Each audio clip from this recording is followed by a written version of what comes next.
지금 한덕수 1심 선고가 생중계가 되고 있는데요. 예. 저희도 이거를 바로 받아서 할 테니까 네 분 나와주신 점 여러분께서 참고하시기 바라겠습니다. 고맙습니다, 네 분. 네 분 어서 오십시오. 네, 어서 오세요. 네, 고맙습니다. 안녕하세요. 자, 그러면 바로 생중계 함께 시청하겠습니다. 있습니다.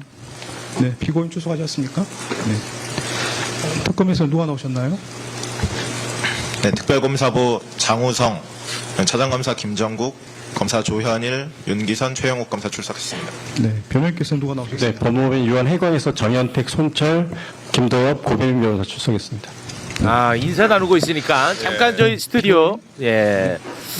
지금 뭐 아직까지 시작은 안 된 상황인데 오늘 이제 한덕수에 대한 1심 선고가 있습니다. 내란죄에 대해서 대한민국 형사재판에서 처음으로 판단이 나오는 날이기 때문에 대단히 의미 있는 날입니다. 네. 오늘의 이제 관전 포인트는 법정 구속이 되느냐. 구속. 예, 그게 이제 굉장히 중요한 관전 포인트입니다. 맞습니다. 예, 오늘 만약에 법정 구속 되지 않는다. 그러면 오늘 이제 방송은 다 날아가는 거예요. 예, 오늘 구속 안 되면 한덕수 또 호텔 가가지고 뭐 돈가스 먹고 그럴 수도 있습니다. 그렇습니다. 예. 아, 그래서 우리 또 이진관 판사가 호텔 다니시는 걸 보니까 건강은 하신 것 같다. 이제 법정 구속만 남았다. 요 한마디 해주신다면 예. 아, 더 꿀맛이 아닐까 그런 생각을 해봅니다. 네. 지금 법정에서도 인사 나누고 있으니까 저희도 인사를 한번 나누겠습니다. 동기 민동기 선임 기자님 어서 오십시오. 안녕하십니까. 법정 구속을 기대하는 丁굴입니다. 고맙습니다. 자, 그리고 최광욱 의원 어서 오십시오. 네, 안녕하세요. 네, 고맙습니다. 자, 그리고 판사 출신이 꼭 필요했었죠. 김승원 의원님 어서 네, 오십시오. 안녕하세요. 같은 마음으로 기다리겠습니다. 네, 잘 경청했다가 해설 네. 좀 해주시면 좋을 것 같습니다. 자, 그리고 종편수계 강성필 부대변인 어서 오십시오. 오늘 좋은 결과 종편 가서 알리겠습니다. 고맙습니다. 자, 그러면 지금부터 생중계 여러분과 함께 하겠습니다. 네. 사실 대하여 피고인은 위정 혐의 중 일부에 한해서만 자백하고 있고 나머지 혐의는 모두 부인하고 있습니다. 네, 순서대로 살펴보겠습니다. 먼저 내란 중요임무 종사 혐의에 대해서 살펴봅니다. 그 세부적인 내용이 복잡하므로 결론을 먼저 말씀드리겠습니다. 내란 중요임무 종사 혐의에 대해서는 유죄로 인정합니다. 참고적으로 내란 중요임무 종사가 아니라 내란 우두머리 방조에 대해서 설명을 드리면 처음 기소된 내란 우두머리 방조 혐의는 범죄로 성립할 수 없습니다. 내란죄는 필요적 공범으로서 관여자의 의사 방향이 일치하는 집합범이므로 내부자들 사이에서는 각자 수행한 역할에 따라 우두머리, 지휘자, 중요임무 종사자 등으로 처벌될 뿐 방조범에 관한 형법 종칙 규정이 적용될 여지가 없습니다. 따라서 내부자에 해당하는 피고인에게는 형법 종칙에 규정되어 있는 형법 30조에 따른 방조범이 성립할 여지가 없으므로 내란 우두머리 방조 공소사실은 범죄로 되지 않을 때 해당하게 됩니다. 내란 우두머리 방조 혐의로 기소되었으나 내란 중요임무 종사 혐의가 태계일적 추가적 병합되는 형태로 공소장이 변경되었습니다. 이에 대해서 변호인은 특별검사가 당초 공소 제기한 내란 우두머리 방조 공소사실과 태계일적으로 추가할 것을 신청한 내란 중요임무 종사 공소사실은 기본적 사실관계가 동일하지 않고 공소장 변경을 허가할 경우 피고인의 방어권 행사에 실질적인 불이익을 초래할 염려가 있으므로 공소장 변경을 허가한 것은 위법하다고 주장하고 있습니다. 그러나 특별검사가 당초 공소 제기한 내란 우두머리 방조 공소사실과 이 법원이 공소사실의 태길적 추가를 허가한 내란 중요임무 종사 공소사실은 범행의 주체, 시기와 장소, 구체적 행위 태양 등이 모두 동일합니다. 두 공소사실은 그 법률적 평가를 피고인이 윤석열의 내란 우두머리 범행을 용이하게 하여 방조한 것과 윤석열이 국군을 물러나게 할 목적으로 일으킨 폭동에 있어 중요한 임무에 종사한 것으로 달리하지만 이러한 사정만으로 기본적 사실관계가 동일하지 않다고 할 수 없습니다. 또한 공소사실을 태일적으로 추가하는 경우 방어의 대상이 확대되는 것은 이미 예정되어 있으므로 두 공소사실의 동일성이 인정되는 이상 피고인과 변호인이 주장하는 사정만으로 피고인의 방어권 행사에 실질적인 불이익을 초래할 염려가 있다고 보기 어렵습니다. 따라서 피고인과 변호인의 이 부분 주장은 받아들이지 않습니다. 먼저 12.3 비상계엄 선포와 이에 근거하여 포고령을 발령하고 군 병력과 경찰 공무원을 동원하여 국회, 중앙선관위 등을 점거, 출입 통제하거나 압수수색한 행위가 내란 행위에 해당하는지 여부를 살펴보겠습니다. 사실관계는 다음과 같습니다.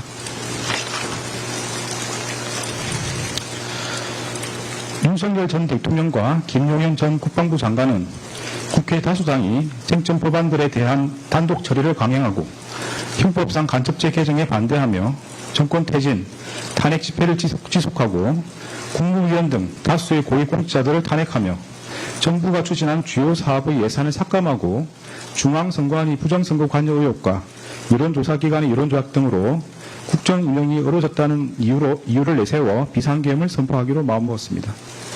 이에 따라 윤석열과 김용현은 비상계엄 선포 후 군과 경찰을 동원하여 국회를 봉쇄하고 장악하여 비상계엄 해제 요구안 의결을 저지하는 등 국회를 무력화시킨 다음 국가비상입법기구를 창설하고 중앙선관위를 장악한 후 부정선거와 여론조작 관련 증거 확보를 내세워 전산자료를 영장 없이 압수수색하며 더불어민주당 중앙당과 선거 여론조사기관인 여론조사꽃 사무소를 장악하는 한편 포고령에 근거하여 국회의원, 정치인 등 주요 인사와 중앙선관위 관계자들을 영장 없이 체포구금하고 MBC, JTBC, 한겨레신문, 경향신문, 김어준 운영 인터넷신문 등 당시 정부의 비판적인 입장을 취하는 특정 언론사에 대한 봉쇄, 단전 단수 조치를 하려고 계획하였습니다. 윤석열과 김용현은 위와 같은 모의에 따라 국회 등 주요기관 봉쇄, 특정 언론사 단전 단수 조치, 국가 비상입법기구 관련 예산 편성 등 소관 부처 장관들에게 지시할 사항을 미리 준비한 후 국무회의 심의 없이 2024년 12월 3일 22시경을 기하여 전국에 비상계엄을 선포하기로 결의하고 비상계엄 선포에 따른 조치사항이 있거나 비상계엄 선포와 함께 그에 따른 직무수행이 필요한 피고인, 법무부 장관 박성재, 행정안전부 장관 이상민, 통일부 장관 김영호, 외교부 장관 조태열, 및 국정원장 조태용만을 사전에 대통령실로 불러 비상계엄 선포 계획과 조치사항을 알리기로 하였습니다.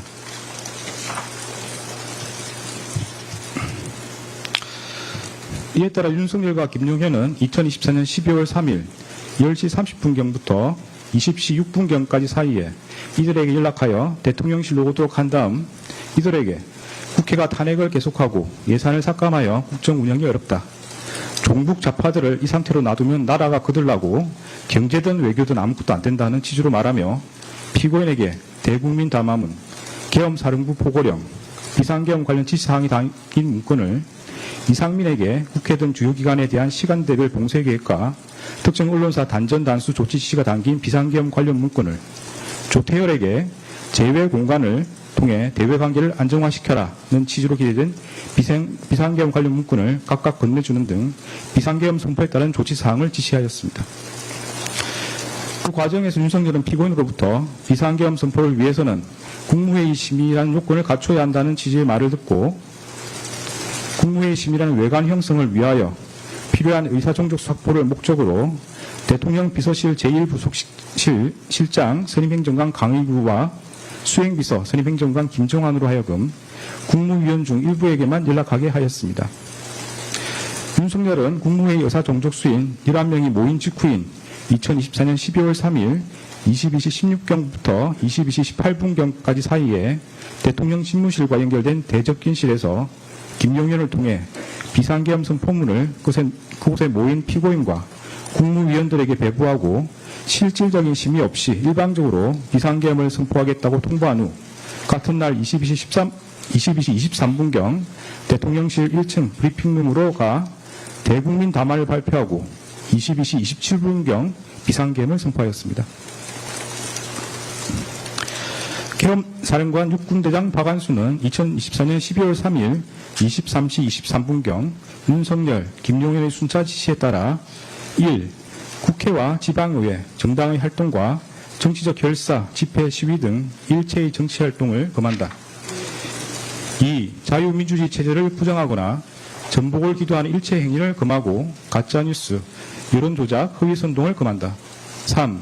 모든 언론과 출판은 계엄사령부의 통제를 받는다. 4. 사회 혼란을 조장하는 파업, 태업, 집회 행위를 금한다. 5. 전공의를 비롯하여 파업 중이거나 의료 현장을 이탈한 모든 의료인은 48시간 내 본업에 복귀하여 충실히 근무하고 위반 시는 계엄법에 의해 처단한다. 6. 반국가 세력 등 체제 전복 세력을 제외한 선량한 일반 국민들은 일상생활에 불편을 초래할 수 최소화할 수 있도록 조치한다. 이상의 포고령 위반자에 대하여는 개헌법 구조에 의하여 영장 없이 체포구금, 압수수색을 할 수 있고 개헌법 14조에 의하여 처단한다. 이런 내용의 포고령을 발령하였습니다. 윤석열은 2014년 12월 3일 22시 27분경부터 그 다음날 4시 26분경까지 김용현, 박한수, 여인영, 곽종근, 이준우, 문상호, 경찰청장 치안총감 조지호, 서울특별시 경찰청장 치안정감 김봉식 등을 통해 성명불상의 군인과 경찰 공무원에게 순차 지시하여 국군 방첩사령부, 육군 특수전사령부, 수도방위사령부, 정보사령부 등에 소속한 무장군인 1605명과 경찰청, 서울특별시 경찰청, 경기남부경찰청 등에 소속된 경찰 공무원 약 3790명 등을 동원하여 국회, 중앙선관위 등을 점거, 출통제하거나 압수수색하였습니다. 다음으로 관련 법률 규정을 살펴봅니다. 헌법 87조는 대한민국 영토의 전부 또는 일부에서 국가 권력을 배제하거나 국헌을 문란하게 할 목적으로 폭동을 일으킨 사람은 다음 각 호의 구분에 따라 처벌한다고 규정하면서 그 각 호에서 우두머리는 사형, 무기징역 또는 무기금고에 처한다. 모의에 참여하거나 지휘하거나 그 밖에 중요한 임무에 종사한 사람은 사형, 무기 또는 5년 이상의 징역이나 금고에 처한다. 살상, 파괴 또는 약탈 행위를 시행한 사람도 같다. 부하 수행하거나 단순히 폭동에만 관여한 사람은 5년 이하의 징역이나 금고에 처한다고 규정하고 있습니다. 형법 91조는 이 장에서 국헌을 문란하게 할 목적이란 다음 각 호의 어느 하나에 해당함을 말한다고 규정하면서 1호에서 헌법 또는 법률에 정한 절차에 의하지 않고 헌법 또는 법률의 기능을 소멸시키는 것, 2호에서 헌법에 의하여 설치된 국가기관을 강압에 의하여 전복 또는 그 금동 행사를 불가능하게 하는 것을 들고 있습니다. 헌법 87조에서 규정하는 폭동이란 다수인이 결합하여 폭행 또는 협박하는 것을 말하고 여기서 폭행 또는 협박은 일체의 유인력 행사나 외포심을 생기게 하는 해악의 고지를 의미하는 최강의의 폭행 협박을 말하는 것으로서 이를 준비하거나 보조하는 행위를 전체적으로 파악한 개념이며 그 정도가 한 지방의 평온을 해할 정도의 위력이 있음을 요한다고 합니다.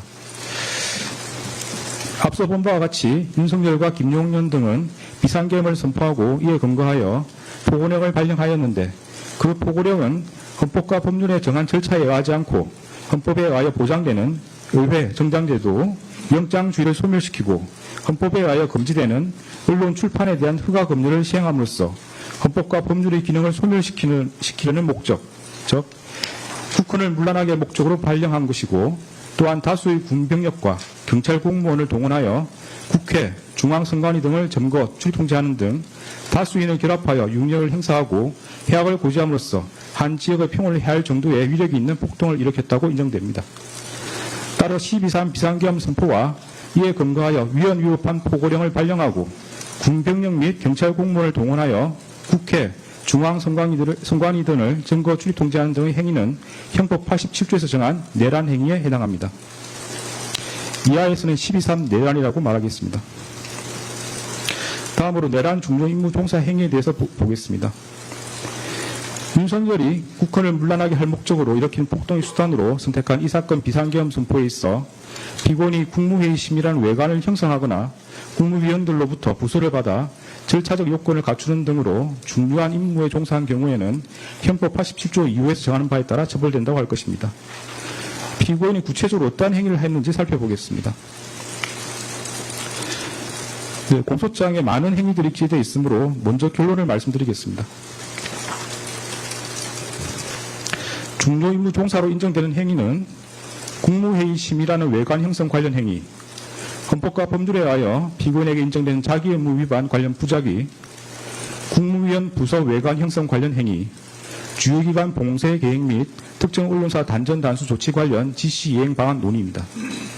공소사실 중에 중요 임무 종사로 인정되지 않는 행위는 윤석열로부터 행사에 대신 참석하라는 지시를 받았다는 부분 관련 행위, 비상계엄 선포 후 절차적 요건 구비 시도 관련 행위, 계엄 해제 국무회의 심의 지연 관련 행위입니다. 그러면 중요임무 종사에 해당하는 행위를 순서대로 보겠습니다. 먼저 국무회의 심의라는 외관 형성 관련 행위에 대해서 살펴보겠습니다. 피고인이 이 사건 비상계엄 선포에 관하여 국무회의 심의란 절차적 요건을 외형적으로나마 갖추도록 함으로써 윤석열 등이 내란 행위를 함에 있어 중요한 임무에 종사했다고 인정할 수 있습니다. 구체적 이유는 다음과 같습니다. 헌법과 법률 규정에 따르면 대통령이 비상계엄을 선포하기 위해서는 먼저 국무회의 심의를 거쳐야 하고 그 국무회의 심의는 구성원 과반수의 출석으로 이루어집니다. 당시 국무회의 구성원은 총 21명이었으므로 과반수에 해당하는 11명의 의사종족수를 채우기 위해서는 당시 대통령실에 있었던 7명에 더하여 4명이 추가로 필요한 상황이었습니다. 피고인은 윤석열이 대통령 집무실에서 비상계엄 선포의 필요성과 정당성에 대하여 강변하고 피고인 등의 우려 표명에도 불구하고 미리 준비한 대국민 담화문과 포고령, 비상계엄 관련 지시사항 문건 등을 건네주자 윤석열의 비상계엄 선포 의지가 확고하다는 것을 깨달았습니다. 이에 비상계엄 선포를 위해서는 국무회의 심의를 거쳐야 한다는 것을 알고 있었던 피고인은 윤석열에게 국무회의 심의를 건의하였고 윤석열이 국무회의 소집에 유보적인 태도를 보이자 일단 그 의사종족수라도 갖출 것을 제안하여 윤석열이 비상계엄을 선포하기로 계획한 22시 전에 대통령실로 올 수 있다고 예상한 최상목, 송미령, 조규홍, 오용주, 박상우, 안덕근을 추가로 부르기로 결정하였습니다. 윤석열은 이에 따라 이들 국무위원과 평소 대통령 주재 국무회의에 배석하는 대통령 비서실 수석비서관급 이상 직원들을 대통령실로 소집하였습니다. 피고인은 대적진실에서 박성재, 이상민과 논의하여 헌법과 관련 법령을 검토한 결과 비상계엄 선포를 위해서는 국무회의 심의라는 요건을 갖춰야 하고 의결사항이 아닌 심의사항이라는 것을 재차 확인하였습니다. 피고인은 윤석열이 추가로 수집한 국무위원들의 도착 여부와 무관하게 이미 계획하였던 22시에 비상계엄을 선포할 태세를 보이자 재차 국무회의 심의라는 요건을 갖춰야 하니 의사종족수가 채워질 때까지 기다려달라는 취지로 윤석열을 설득하였습니다.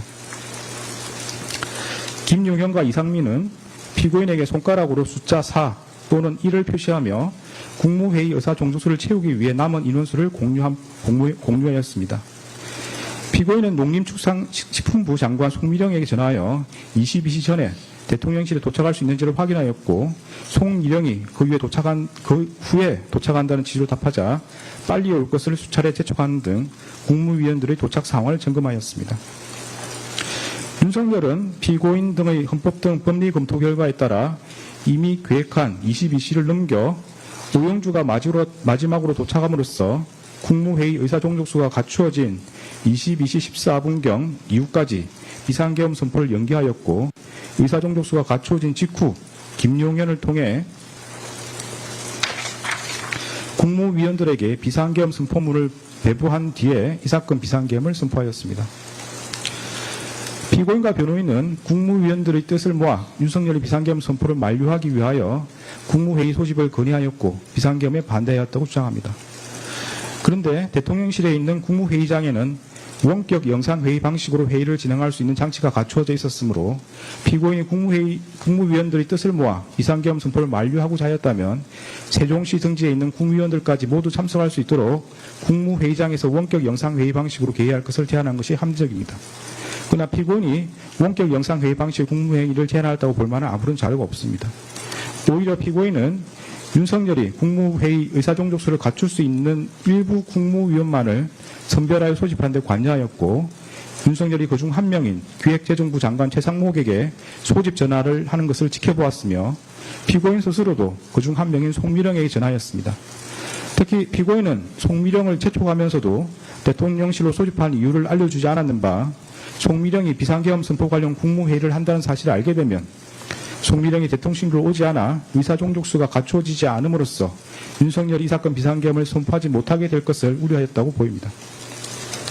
피고인은 윤석열에게 비상계엄 선포에 대한 우려를 표명하였을 뿐 명확히 비상계엄 선포에 반대한다고 말하지 않았고 추가로 소집한 국무위원들이 대통령실에 도착했음에도 그들에게 비상계엄 선포에 관한 의견을 말해보라.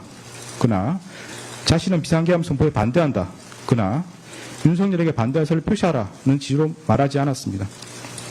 피고인 윤석열이 비상계엄을 선포하기 위해 이석한 이후에야 최상목에게 자신도 반대하였다는 취지로 강변하였을 뿐 조태열이 대통령 집무실에서 윤석열에게 비상계엄 선포에 관하여 반대 의사를 표시할 때나 최상목 조태열이 대접견실에서 일어나 윤석열에게 반대 의사를 표시할 때에도 별다른 의견을 표명하지 않았고 최상목이 대통령 집무실에 들어와서 설득해 보겠다고 말할 때에도 자신의 휴대전화를 사용할 뿐 별다른 관심을 갖지 않았습니다.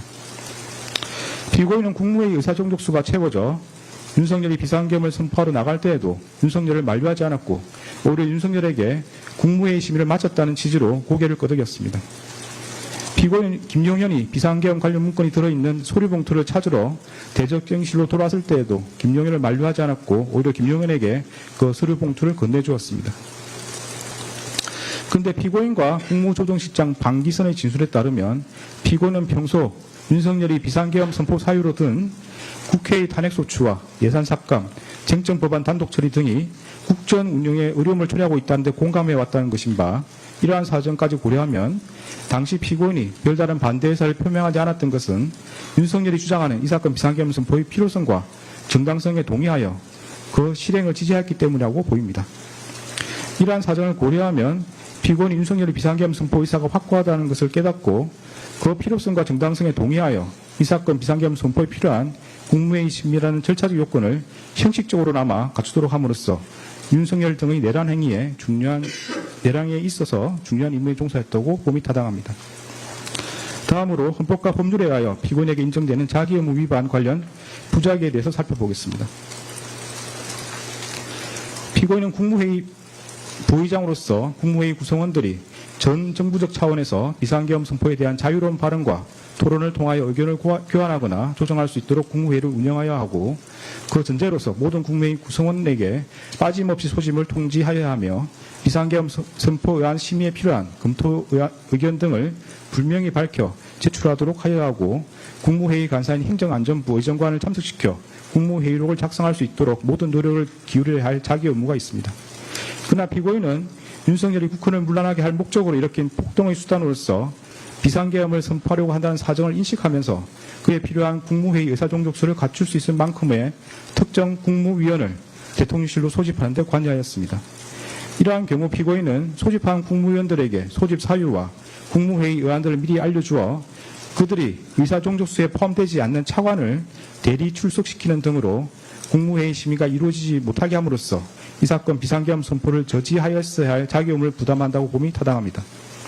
피고인은 이러한 의무를 다하지 않은 채 오히려 송미령에게 전하여 윤석열이 비상계엄을 선포하겠다고 예고한 22시 전에 대통령실에 도착하도록 수차례 재촉하는 등 이들이 이 사건 비상계엄 선포를 위한 국무회의 의사종족수를 갖추는 데 이용되도록 하였습니다. 또한 피고인은 그와 같이 소집한 국무위원들이 도착하자 윤석열이 일방적으로 비상계엄 선포의 필요성과 정당성을 설명하고 퇴장할 수 있도록 함으로써 실질적인 국무회의 심의 없이 이 사건 비상계엄을 선포하도록 하였습니다. 그리고 피고인은 국무총리로서 자신의 지휘 감독을 받는 이상민이 윤석열로부터 특정 언론사 단전 단수 조치 지시를 받아 이를 이행함으로써 윤석열 등의 내란 행위에 가담하고자 한다는 것을 알게 되었을 경우 이를 중지 또는 취소하기 위하여 모든 노력을 기울여야 할 자기 의무가 있습니다. 그러나 피고인은 이러한 의무를 다하지 않은 채 오히려 이상민과 특정 언론사 단전 단수 조치 지시에 관하여 긴밀히 협의함으로써 이상민으로 하여금 그러한 지시를 수용하고 이를 이행하도록 하였습니다.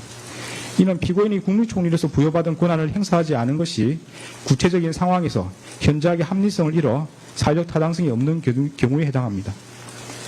피고인이 이러한 자기 의무를 이행하였더라면 윤석열이 이 사건 비상계엄 선포 등 내란 행위라는 결과를 쉽게 방지할 수 있었다고 인정됩니다. 이러한 피고인 부작위로 인한 법익 침해는 자기에 의한 법익 침해가 동등한 형법적 가치가 있는 것으로서 이 또한 형법 제87조 2호에서 규정하는 내란 중요 임무 종사 범죄 실행행위로 평가할 수 있습니다. 다음으로 국무위원 부서 외관 형성 관련 행위에 대해서 살펴봅니다. 피고인이 이 사건 비상계엄 선포에 관하여 국무위원들로부터 부서를 받아 절차적 요건을 갖추도록 시도함으로써 윤석열 등의 내란 행위에 있어 중요한 임무에 종사하였다고 인정할 수 있습니다. 구체적인 이유는 다음과 같습니다. 대한민국 헌법 82조는 대통령의 국법상 행위는 문서로서 하며 그 문서에는 국무총리와 관계 국무위원이 부서한다. 군사에 관한 것도 또한 같다고 규정하고 있습니다. 이러한 헌법 규정에 따르면 비상계엄 선포는 문서의 형식으로 하여야 하고 그 문서에는 국무총리와 관계 국무위원의 부서가 있어야 합니다. 이는 대통령의 권한 행사를 명확하게 하고 책임 소재를 확실하게 하기 위하여 헌법상 요구되는 기관 내부적 권력 통제 절차입니다. 피고인의 수사기관 진술과 국무총리 집무실에서 이루어진 논의 내용을 고려하면 피고인은 과거 비상계엄 선포에 모든 국무위원이 부서였다는 사실을 알고 있었고 이 사건 비상계엄 선포에 관여 국무위원회 부서가 필요하다는 사정 역시 인식하고 있었습니다. 박성재와 이상민이 참석자 서명을 받아야 한다는 취지로 논의한 뒤 강의구에게 국무위원 서명을 받도록 준비해달라고 요청하는 것을 피고인이 지켜보았고 강의구가 대접변실을 나가는 국무위원들에게 서명 작업을 준비하고 있으니 기다려달라고 말하는 것도 지켜보았습니다. 피고인은 최상목 조태열이 서명을 하지 못하겠다는 취지로 말하자 여기 모여서 회의에 참석했다는 의미로 서명할 수 있는 것 아니냐는 취지로 국무위원들에게 서명할 것을 직접 지시하였습니다. 그런데 통상적인 국무회의의 경우에는 참석한 국무위원을 전자적 방식으로 확인하여 국무회의록에 기재하고 국무위원이 수기로 서명하는 절차는 마련되어 있지 않습니다. 결국 박성재와 이상민의 논의에 따라 피고인 국무위원들에게 지시한 서명은 국무회의 참석 여부를 확인하는 의미의 서명이 아니라 대통령의 국법상 행위인 비상계엄 선포에 관하여 절차상 요구되는 국무회의 부서를 의미합니다. 피고인은 최상목, 조태열 등 일부 국무위원의 반대로 결국 비상계엄 선포에 관한 국무회의 부서가 이루어지지 않자 비상계엄 해제 국무회의를 마친 직후 국무위원들에게 국무회의 심의를 거쳐 비상계엄을 해제했지만 앞서 있었던 비상계엄 선포 국무회의 심의의 하자로 해제가 되지 않을 수 있다는 취지의 논리를 내세우며 국무위원들을 설득하여 다시금 부서를 받으려고 시도하였습니다. 이러한 사정을 고려하면 피고인이 앞서 이 사건 비상계엄 선포에 관하여 국무회의 심의라는 절차 요건을 외형적으로나마 갖춘 것과 같은 취지에서 국무위원들로부터 비상계엄 선포의 절차 요건에 해당하는 부서를 받고자 시도함으로써 윤석열 등의 내란 행위에 있어 중요한 임무에 종사했다고 봄이 타당합니다. 다음으로 주요기관 봉쇄 계획 및 특정 언론사 단전 단수 조치 관련 지시 이행 방안 논의와 관련해서 살펴봅니다. 피고인 이상민과 특정 언론사 단전 단수 조치 관련 지시 이행 방안 등을 논의하고 이를 이행하도록 함으로써 윤석열 등의 내란 행위에 있어 중요한 임무에 종사했다고 인정할 수 있습니다. 구체적인 이유는 다음과 같습니다. 대한민국 헌법 21조는 모든 국민은 언론 출판의 자유와 집회 결사의 자유를 가진다. 언론 출판에 대한 허가와 검열, 집회 결사에 대한 허가는 인정되지 아니한다고 정하고 있습니다. 여기서 말하는 검열은 그 명칭이나 형식과 관계없이 실질적으로 행정권이 주체가 되어 사상이나 의견 등이 발표되기 이전에 예방적 조치로서 그 내용을 심사 선별하여 발표를 사전에 억제하는, 즉 허가받지 않은 것의 발표를 금지하는 제도를 뜻하고 이러한 사전 검열은 법률로서도 불가능한 것으로서 절대적으로 금지됩니다. 언론 출판에 대하여 사전 검열이 허용될 경우에는 국민의 활동의 독창성과 창의성을 침해하여 정신생활에 미치는 위험이 클 뿐만 아니라 행정기관이 집권자에게 불리한 내용의 표현을 사전에 억제함으로써 이른바 관제의 의견이나 지배자에게 무해한 여론만이 허용되는 결과를 초래할 염려가 있기 때문에 헌법이 절대적으로 금지하고 있는 것입니다. 이상민이 윤석열의 지시에 따라 소방청장 허석곤에게 전달한 특정 언론사 단전 단수 조치는 경찰이 2024년 12월 3일 24시경 특정 언론사를 진입 봉쇄하면 소방이 단전 단수 조치를 하라는 취지의 내용입니다. 그런데 특정 언론사를 물리적으로 봉쇄하면 봉쇄하여서 단전 단수 조치를 하면 그 업무 수행이 사실상 불가능해진다는 것은 분명합니다. 이는 결국 행정권이 주체가 되어 사전에 특정 언론사의 발표를 전면적으로 금지하는 것으로서 헌법에 의하여 절대적으로 금지되는 언론 출판에 대한 허가 검열에 해당합니다. 피고인이 이 사건 비상계엄 선포 후 이상민과 특정 언론사 단전 단수 조치 지시의 이행의 내용과 근거, 그 이행 방안 등에 관해 논의하였고 피고인은 이상민이 그 지시에 따르지 않도록 제지하거나 만류하지 않았으며 오히려 대통령실 CCTV 영상에 따르면 피고인은 그 지시의 이행을 독려한 것으로 보입니다. 그에 따라 이상민은 포고령 발령 후 조지호 호석군에게 전화하여 그 지시를 이행하였고 그 다음날 그 지시의 이행 여부를 확인하였습니다. 이러한 사정에다가 피고인이 국무총리에서 갖는 지위와 권한을 더해보면 피고인이 국무총리에서 자신의 지휘 감독을 받는 이상민과 특정 언론사 단전 단수 조치 지시에 관해 논의하고 이를 이행하도록 함으로써 윤석열들의 내란 행위에 있어 중요한 임무에 종사했다고 봄이 타당합니다. 공소 사실에는 기재되었으나 내란 중요 임무 종사로 인정되지 않는 부분을 보겠습니다. 먼저 윤석열로부터 행사에 대신 참석하라는 지시를 받았다는 부분 관련입니다. 윤석열이 이 사건 비상계엄을 선포한 후 대접경실로 돌아와 피고인에게 내가 당분간 가야 하는 임박한 행사를 대신 가져야겠다는 지시로 말하였고, 이에 피고인이 알겠다는 지시로 수락한 사실은 인정이 됩니다. 그러나 피고인이 대통령이 전반적인 국정운영을 대신하기로 하였다는 등 특별한 사정이 없는 한 윤석열이 참석하기로 예정된 행사에 대신 참석할 것을 수락했다는 사정만으로 윤석열들의 내란 행위에 있어 중요 임무에 종사했다고 평가하기 어렵고, 달리 이를 인정할 만한 증거가 없습니다. 다음으로 비상계엄 선포 후 절차적 요건 구비 시도 관련입니다. 피고인이 당시 국민의힘 원내대표였던 추경호와 통화하면서 추 대표 걱정하지 마라는 지시로 말한 사실, 피고인이 국무총리 집무실에 도착하여 국무총리 비서실장 손윤택, 국무조정실장 방기선 등과 국회 상황을 확인한 사실, 피고인이 방기선에게 이 사건 비상계엄 선포가 국회에 통보되었는지 여부를 알아보도록 지시한 사실은 인정됩니다. 그러나 피고인이 추경호와 통화하면서 그러한 말을 하였다는 사정만으로 추경호를 통해 국회 상황을 확인하였다고 보기 어렵습니다. 설령 피고인이 추경호를 통해 국회 상황을 확인하거나 방기선 등 국무조정실 소속 직원을 통해 비상계엄 선포의 국회 통고 여부를 점검하였다고 하더라도 그러한 사정만으로 피고인이 윤석열 등의 내란 행위에 있어 중요한 임무에 종사했다고 평가하기 어렵고, 달리 이를 인정할 증거가 없습니다. 다음으로 계엄 해제 국무회의 심의 지연 관련입니다. 특별검사가 제출한 증거만으로는 피고인이 계엄 해제 국무회의 심의를 지연하여 중요한 임무에 종사했다거나 피고인에게 그러한 고의가 있었다고 평가하기 어렵습니다. 구체적인 이유는 다음과 같습니다. 헌법과 법령 규정에 따르면 대통령은 국회가 계엄 해제를 요구한 경우 국무회의 심의를 거쳐 지체 없이 계엄을 해제해야 하고, 대통령이 그 국무회의를 소집하고 주재하며 대통령이 사고로 직무를 수행할 수 없는 경우에 국무총리가 그 직무를 대행한다고 되어 있습니다.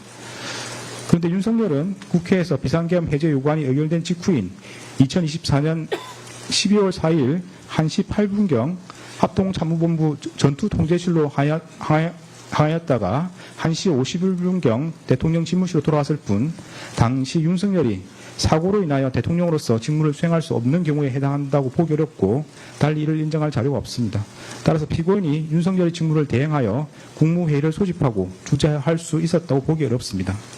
설령 피고인이 윤석열의 직무를 대행하여 국무회의를 소집하고 주재할 수 있었던 상황이라고 하더라도 다음과 같은 사정을 고려하면 피고인이 비상계엄 해제를 위한 국무회의 심의를 지연하였다거나 피고인의 그러한 고의가 있었다고 평가하기 어렵습니다.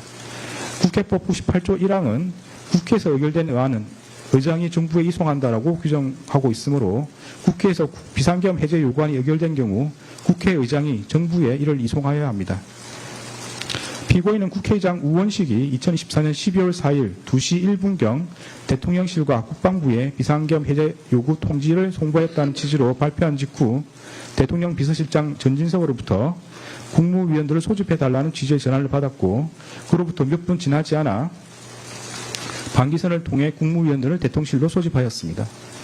피고인은 같은 날 2시 28분경 대통령실에 도착해 윤석열에게 비상계엄 해제를 위한 국무회의 개의를 건의하였고, 윤석열의 승낙을 받아 국무회의를 주재할 권한을 위임받았습니다.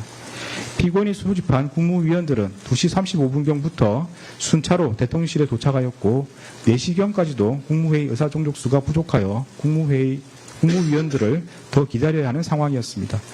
피고인은 비상계엄 해제를 위한 국무회의 의사종족수가 채워지기를 기다리는 동안 방기선을 통해 비상계엄 해제 의안을 만들고 의안 번호를 확인하는 등 국무회의를 개의하기 위한 절차를 밟았고, 의사종족수가 채워지자 지체 없이 국무회의를 주재하여 비상계엄 해제안을 심의하였습니다. 이러한 사정을 고려하면 피고인이 국회에서 비상계엄 해제 요구안이 의결된 후 약 1시간가량 국회의장의 의안 이송을 기다려 방기선으로부터 국무위원들에게 국무회의 소집을 통보하게 한 것을 두고 비상계엄 해제를 위한 국무회의 심의를 지연시켰다고 평가하기 어렵습니다. 이처럼 공소사실에는 기재되어 있으나 내란 중요임무 종사로 인정되지 않는 부분은 이와 일제관계 있는 범죄 사실을 앞서 본 바와 같이 내란 중요임무 종사죄 유죄로 인정하므로 따로 주문해서 무죄로 선고하지 않습니다. 더 나아가 피고인에게 국헌을 문란하게 할 목적과 내란 중요임무 종사의 고의가 있는지 여부에 대해서 살펴보겠습니다. 피고인에게 국헌을 문란하게 할 목적과 윤석열이 그러한 목적으로 포고령을 발령하고 군병력과 경찰 공무원 등 다수인을 집합하여 폭동을 일으키는 사실에 대한 인식과 의혹이 있었다고 인정할 수 있습니다. 구체적인 이유는 다음과 같습니다. 피고인은 2024년 9월 3일 국회 예산결산특별위원회에서 얼마 전부터 야당 대표를 필두로 많은 야당 인사들이 계엄 해제를 막기 위해 계엄 선포와 동시에 국회의원을 체포, 구금하는 계획을 꾸몄다더니 국방부 장관 후보자와 국군 방첩사령관과 사령관의 같은 고등학교 선후배를 기용한 것이 탄핵 대비와 계엄 준비용이 아니냐며 계엄 선동 정치를 펼치고 있다. 피고인은 어떻게 생각하느냐는 취지의 서일준 위원의 질의에 대하여 헌법 규정에 따르면 계엄을 선포하더라도 국회가 과반수로 의결하면 즉각 해제하게 돼 있지 않느냐. 그러면 결국 그 논리는 계엄을 통해서 국회의 기능을 정지시킨다는 이야기냐는 취지로 답한 바가 있습니다. 피고인은 이 법정에서 이에 대하여 국회의원들이 2024년 9월경 계엄 준비설이 언급되던 시기에 비상계엄을 할 것이다 고 계속 질의했기 때문에 얼마나 가능성이 없는 일인지 강조하는 취지에서 비상계엄을 선포하더라도 국회에서 해제 요구를 하면 해제할 수밖에 없다고 답하였던 것 같다라는 취지로 진술하였습니다. 피고인이 국회에서 한 답변과 이 법정에서의 진술에 따르면 피고인은 이 사건 비상계엄 선포 이전부터 정치권에서 윤석열이 비상계엄 선포 후 국회의원을 체포 구금하여 국회의 비상계엄 해제 요구를 저지하려는 것 아니냐는 의혹이 제기되고 있었고, 이에 비추어 윤석열이 비상계엄을 선포하는 경우 군병력을 동원함으로써 결국 국회의 권능 행사를 정지시키는 것으로 연결될 수 있음을 충분히 예상할 수 있었습니다. 피고인은 2024년 12월 3일 20시 45분경 대통령 집무실에서 윤석열로부터 국회의 탄핵 소추와 예산 삭감으로 국정 운영이 어려워 비상계엄을 선포해야 한다는 취지의 말을 들었고, 같은 날 21시 52분경 대접견실에서 김용현이 조태열에게 군대가 대기하고 있다는 취지로 답하는 것을 지켜보았습니다. 이러한 윤석열과 김용현의 발에 따르면 피고인은 윤석열이 이 사건 비상계엄을 선포한 뒤 김용현을 통해 군병력을 동원함으로써 강압에 의하여 국회의 권능 행사를 불가능하게 하는 등 다수인을 집합하여 폭동을 일으킬 것을 충분히 예상할 수 있었습니다. 피고인은 같은 날 대통령 집무실에서 윤석열로부터 대국민 담화문과 포고령을 교부받았고, 이 사건 비상계엄 선포 후 이상민과 특정 언론사 단전 단수 조치 지시에 관하여 논의하였습니다. 이러한 대국민 담화문, 포고령, 이상민이 받은 지시 내용에 따르면 피고인은 윤석열이 반국가 세력인 국회를 척결하겠다는 이유에서 이 사건 비상계엄을 선포한 뒤 군병력을 동원하고 포고령을 발령하여 국회와 정당의 활동을 금지하고 특정 언론사의 활동을 불가능하게 하며 이를 위반한 사람을 영장 없이 체포, 구금, 압수수색하여 형사처벌함으로써 헌법과 법률에 의한 절차에 의하지 않고 헌법에 따라 보장되는 의회 정당제도와 영장주의를 소멸시키고 헌법에 의하여 금지되는 언론 출판에 대한 허가금지를 시행할 것을 충분히 예상할 수 있었습니다. 이러한 사유로 피고인에게 국헌을 문란하게 할 목적과 내란 중요 임무 종사의 고의가 있다고 인정됩니다. 다른 혐의들에 대해서 보겠습니다. 허위 공문서 작성 혐의는 유죄로 인정합니다. 관련 공소사실은 피고인은 강의구 김용현, 윤석열과 순차 공모하여 마치 대통령의 국법상 행위인 비상계엄 선포가 국무총리와 관계 국무위원이 비상계엄 선포 전에 부서한 문서에 의하여 이루어진 것처럼 보이게 하여 이 사건 비상계엄 선포 관련 사법 절차 등에 행사할 목적으로 그 직무에 관하여 윤석열이 서명하고 피고인과 김용현이 부서한 비상계엄 선포문 표지를 허위로 작성하였다는 것입니다. 이에 대하여 피고인과 변호인은 피고인은 강의로부터 비상계엄 선포문 표지에 서명을 요청받으면서 별다른 설명을 듣지 못하였고, 그에 부착된 비상계엄 선포문이 자신이 소지한 문서와 동일하다는 취지에서 서명하였으며, 문서의 기재 내용이 객관적 사실과 부합하므로 비상계엄 선포문 표지가 허위공문서에 해당한다고 할 수 없고, 피고인에게는 허위공문서라는 인식과 이를 행사할 목적이 없었으며, 피고인은 윤석열, 김용현 강의구와 공모한 사실이 없다고 다투고 있습니다. 살피건대 여기서 허위란 표시된 내용과 진실이 부합하지 않아 그 문서에 대한 공공의 신용을 위태롭게 하는 경우를 말합니다. 허위공문서 작성죄는 허위공문서를 작성함에 있어 그 내용이 허위라는 사실을 인식하면 성립하는 범죄입니다. 비상계엄 선포문 표지는 2024년 12월 3일자로 성립한 문서로서 대통령이 헌법 규정에 따라 국무총리와 관계 국무위원이 부수한 문서로서 이 사건 비상계엄을 선포했다는 사실관계 및 그로서 헌법상 요구되는 기관 내부적 권력 통제 절차가 작동하였음을 증명하는 기능을 갖습니다. 그러나 사실 비상계엄 선포문 표지는 2024년 12월 3일 이후에 피고인 김용현, 윤석열이 순차 서명함으로써 문서로서 성립하였고 윤석열은 피고인과 김용현이 부수한 문서로 이 사건 비상계엄을 선포하지 않았습니다. 이는 결국 표시된 내용과 진실이 부합하지 않아 문서에 대한 공공의 신용을 위태롭게 하는 경우에 해당하므로 허위에 해당한다고 볼 수 있습니다.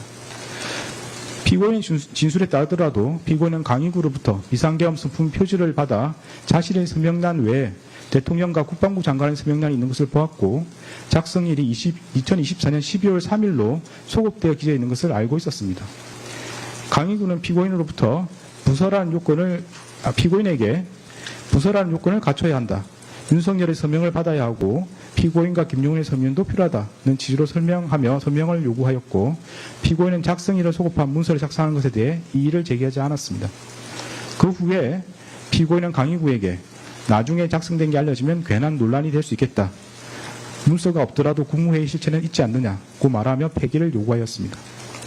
이러한 사정을 고려하면 피고인은 강의구가 헌법에 따른 문서주의와 국무총리 및 관계 국무위원의 부설한 절차 요건을 갖추어 이 사건 비상계엄을 선포되었음을 증명하려는 허위의 문서를 작성하기 위해 비상계엄 선포문 표지에 서명을 요구한다는 것을 알고 있었고 자신이 국무총리 서명란에 서명한 후 윤석열과 김용현이 각각 그들의 직위에 해당하는 서명란에 서명하려는 것 또한 충분히 예상할 수 있었습니다.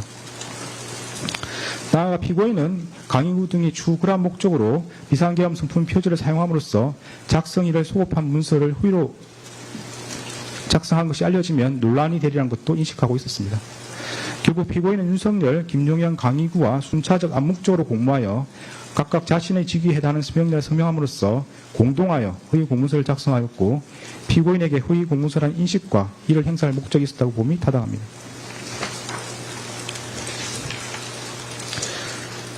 허위 작성 공문서 행사 혐의는 무죄입니다.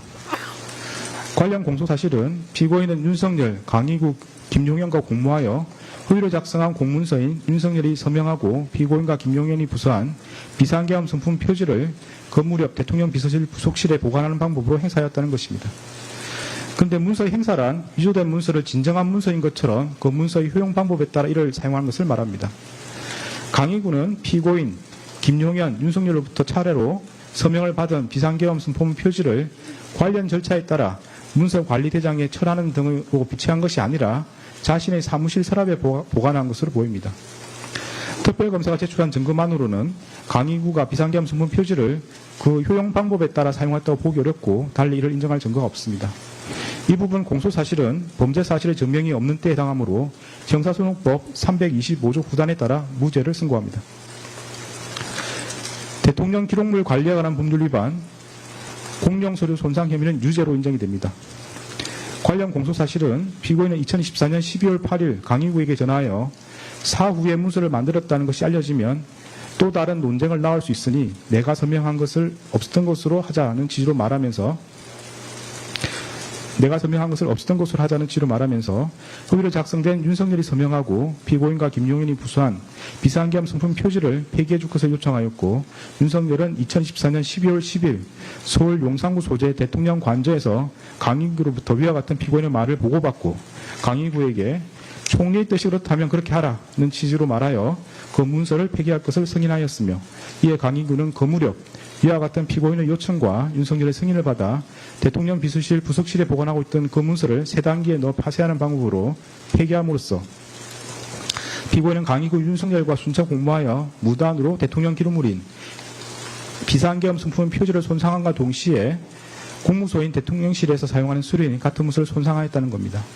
이에 대하여 피고인과 변호인은 피고인은 자신이 서명한 비상계엄 선포문 표지에 주 윤석열이 서명할 것임을 알지 못하였고 이를 예상할 수도 없었으며 피고인은 그 문서가 주 김용현과 윤석열의 서명을 거쳐 완성된다는 것도 알지 못하였고 피고인은 강의구에게 자신이 서명한 부분 폐기를 요청하였을 뿐 문서 전체를 파쇄를 요구하지 않았으므로 피고인에게 그 문서가 대통령 기록물 또는 공용 서류하거나 이를 폐기 또는 손상한다는 고의가 없었다고 다투고 있습니다.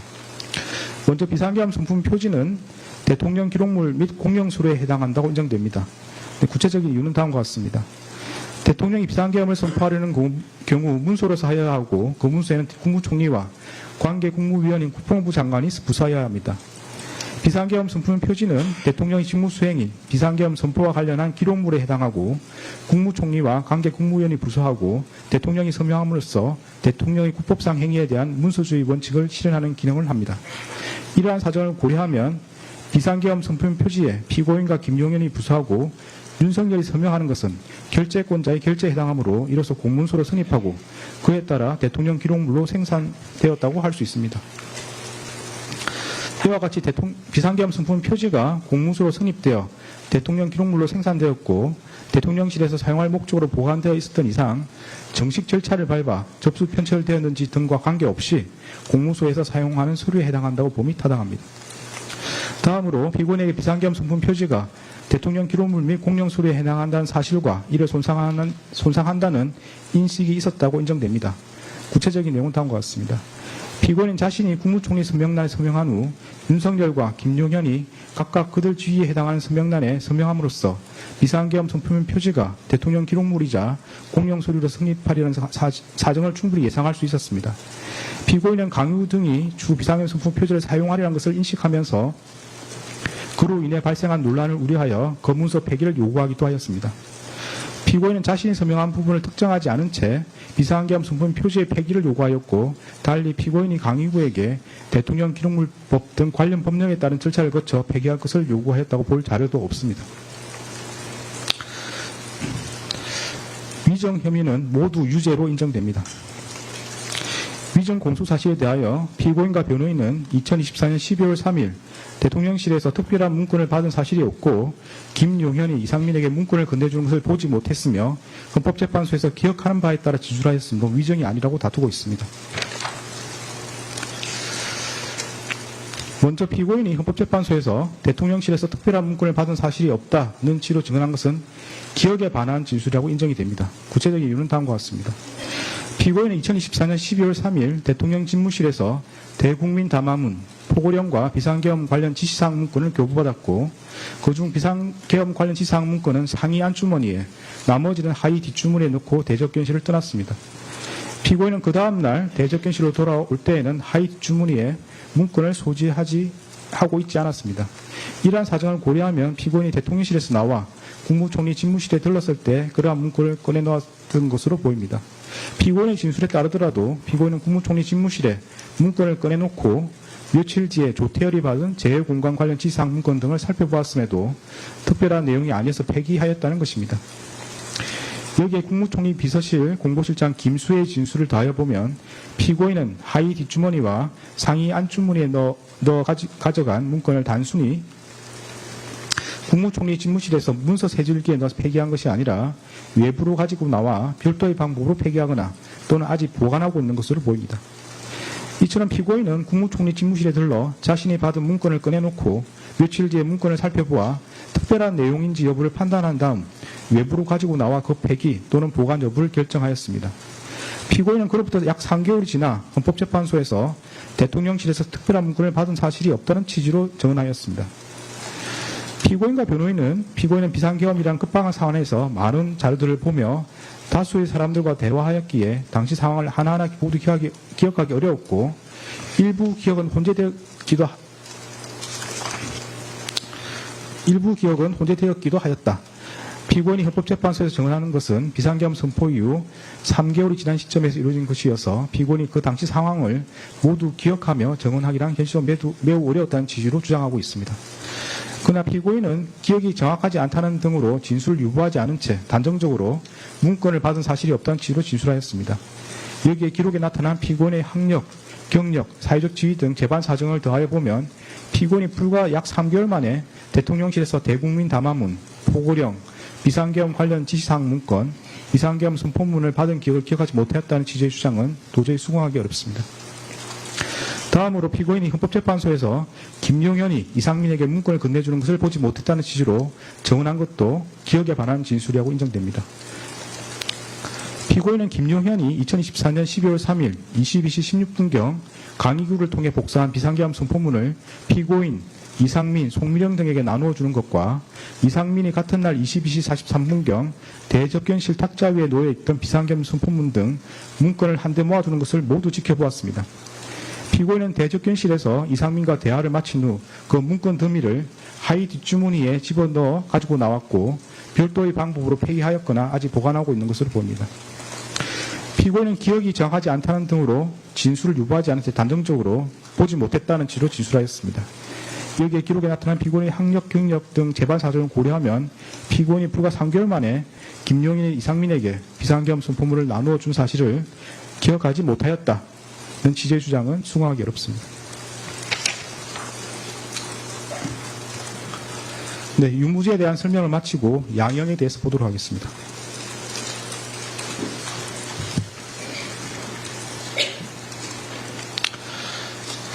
대법원 양형 기준과 관련하여 내란 중요인물 종사죄와 대통령 기록물 관리에 관한 법률 위반죄에 대하여는 양형 기준이 설정되어 있지 않고 양형 기준이 설정된 범죄와 그렇지 않은 범죄 사이의 경합범위에 관하여는 그 하한만을 양형 기준이 설정된 범죄의 양형 기준상 형량 범위 하한에 따르도록 되어 있습니다. 따라서 양형 기준은 이 사건 양형에 중요한 영향이 없습니다.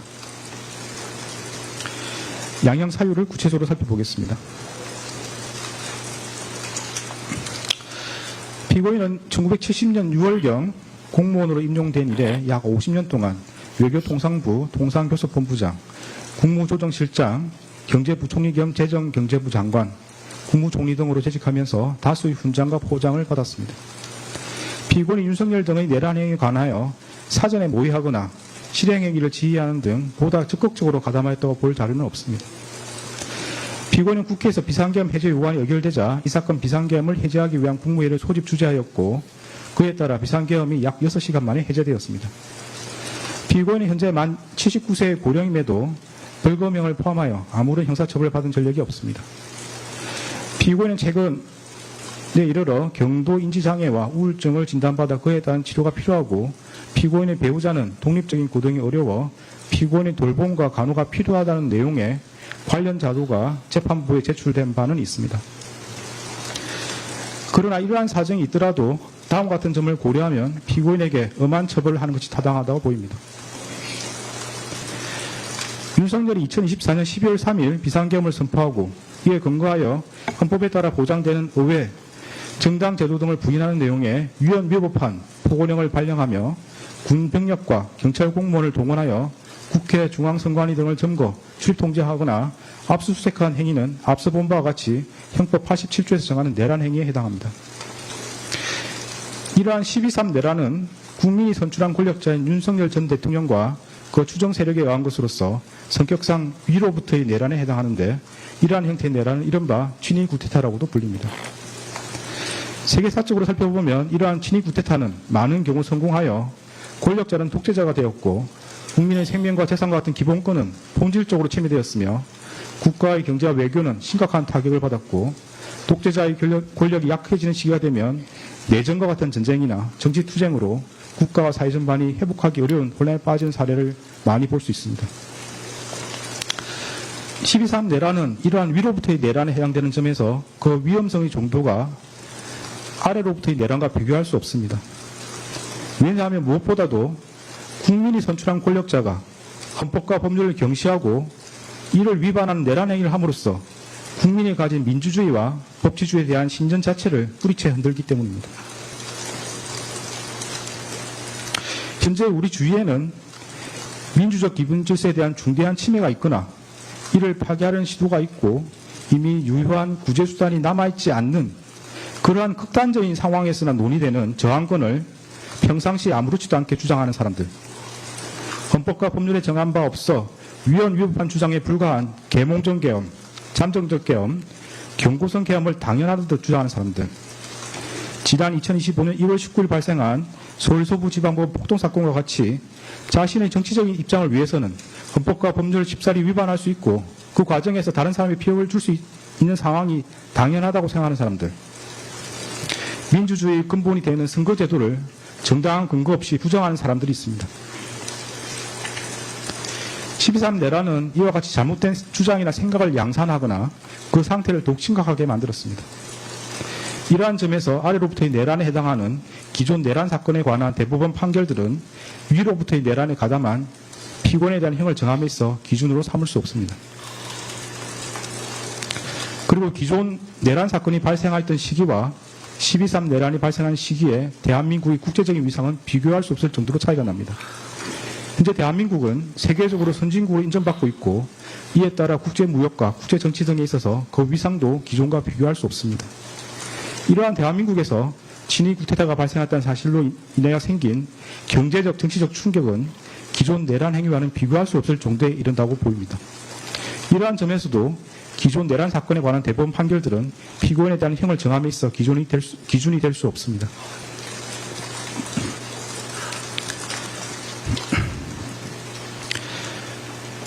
(12.3) 내란 과정에서 사망자가 발생하지 않았고 내란 행위 자체는 몇 시간 만에 종료되긴 하였습니다. 그러나 이는 무엇보다도 무장한 계엄군의 맨몸으로 맞서 국회를 지킨 국민의 용기에 의한 것입니다.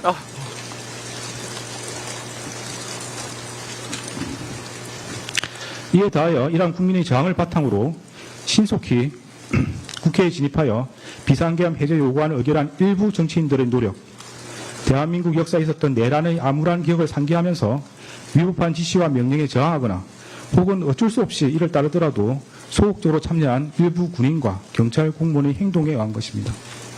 결코 12.3 내란 가담자에 의한 것이 아닙니다. 따라서 12.3 내란 가담자에 대한 형을 정함에 있어 피해 발생이 경미하였다거나 짧은 시간 동안 진행되었다는 사정을 깊이 고려할 수는 없습니다. 일단 국헌을 물랑하게 할 목적의 폭동이 발생하면 이로 인하여 막대한 인명과 재산상 피해, 사회적 혼란이 초래될 것은 분명하고 혹시라도 내란이 성공하여 국민적 합의로 성립한 현재의 헌법 질서가 폭력에 의하여 무너지게 되면 이를 원래대로 회복하는 것은 대단히 어려운 일이 될 것입니다. 따라서 그러한 내란 행위를 사전에 차단할 필요가 있고 이러한 목적을 달성하기 위해서는 내란 행위에 가담한 사람들을 무겁게 처벌하는 것이 불가피합니다. 피고인은 간접적으로나마 민주적 정당성과 그에 대한 책임을 부여받은 국무총리로서 헌법과 법률을 준수하고 헌법을 수호하고 실현하기 위한 모든 노력을 기울여야 할 헌법적 의무를 부담합니다. 그럼에도 피고인은 12.3 내란이 성공할지도 모른다는 생각에 이러한 의무와 책임을 끝내 외면하고 오히려 그 일원으로서 가담하기로 선택하였습니다. 이러한 피고인의 행위로 인해 대한민국을 자칫하면 국민의 기본권과 자유민주적 기본 질서가 유린당하였던 어두운 과거로 회귀하여 독재정치라는 수렁에서 장기간 헤매 나오지 못하게 될 수 있었고 국민은 실수 없는 상실감과 상처를 입게 되었습니다. 피고인은 국무총리로서 12.3 내란의 진실을 밝히고 그의 합당한 책임을 지기는커녕 사후 자신의 안위를 위하여 이 사건 비상계엄 관련 문구를 언lik하고 비상계엄 선포가 적법한 절차에 따라 이루어진 것처럼 보이기 위해 허위 공문서를 작성하였다가 폐기하였으며 헌법재판소에서 위정하였습니다. 피고인 재판 과정에서도 허위로 진술을 번복하고 대통령실 CCTV와 같은 객관적인 증거에도 불구하고 아무런 기억이 나지 않는다고 주장하는 등 진실을 은폐하고 책임을 벗어나고자 할 뿐입니다. 피고인이 진실을 은폐하고 책임에서 벗어나고자 한 행위들로 인해 우리 사회의 정치적 분열과 갈등이 더욱 심화되었고 앞으로도 이러한 상처와 갈등이 쉽사리 봉합될 수 있을 것으로 보이지는 않습니다.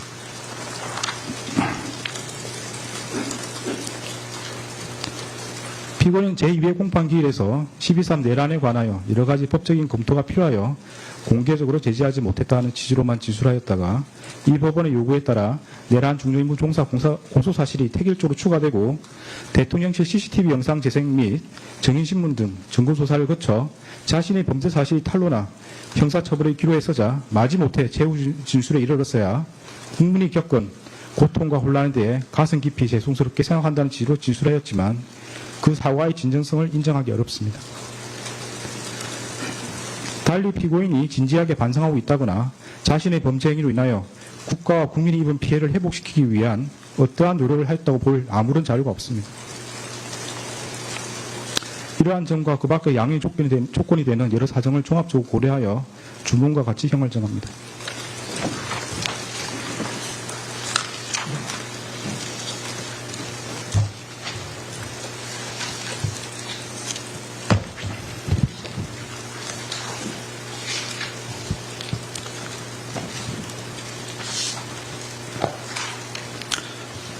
주문. 피고인을 징역 23년에 처한다. 이 사건 공소 사실 중 허위 작성 공문서 행사의 점은 무죄. 판결에 불만이 있으면 일주일 이내에 항소장을 제출해서 다툴 수 있습니다. 항소하는 경우는 서울고등법원에서 재판이 진행됩니다. 무죄 부분이 있습니다. 관련해서 안대문을 제공하고 주문에 무죄로 표시된 부분에 대해서는 관보나 신문 등에 이를 기재할 수 있습니다. 그런 절차를 원합니까? 피고인한테 묻습니다. 무죄 부분을 신문이나 관보 등에 게시하기를 원합니까? 특별히 그럴 계획 없습니다.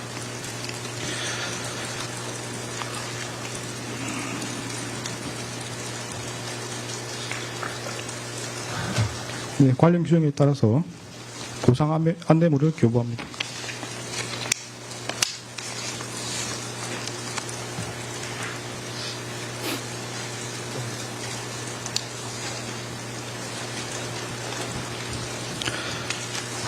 네, 다음은 법정 구속 여부를 판단하기 위해서 신문 절차를 진행하겠습니다. 네, 이 부분은 의무 중개 대상이 아닌 것으로 보이고 피고인의 사생활 보호 등을 고려해서 중개하지 않겠습니다. 그래서 중개는 여기서 중단하도록 하겠습니다. 네, 저희도 쉽게 끊겠습니다. 진짜 미쳤다. 와, 진짜 이거 울컥하네. 또 하마터면 울 뻔해가지고. 한 문장 한 문장이 와, 진짜. 정말 너무너무 고맙습니다.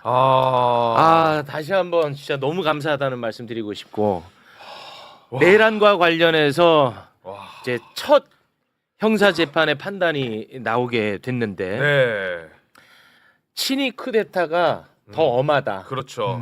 전두환의 판례랑 비교하지 마라. 예. 제가 계속 얘기했던 거 아닙니까? 맞아요. 그 부분을 너무너무 힘주어서 기술해 주셨고, 그리고 또 윤어게인에 대한 부분도 그렇죠. 지적을 했고요. 저항권에 대한 네.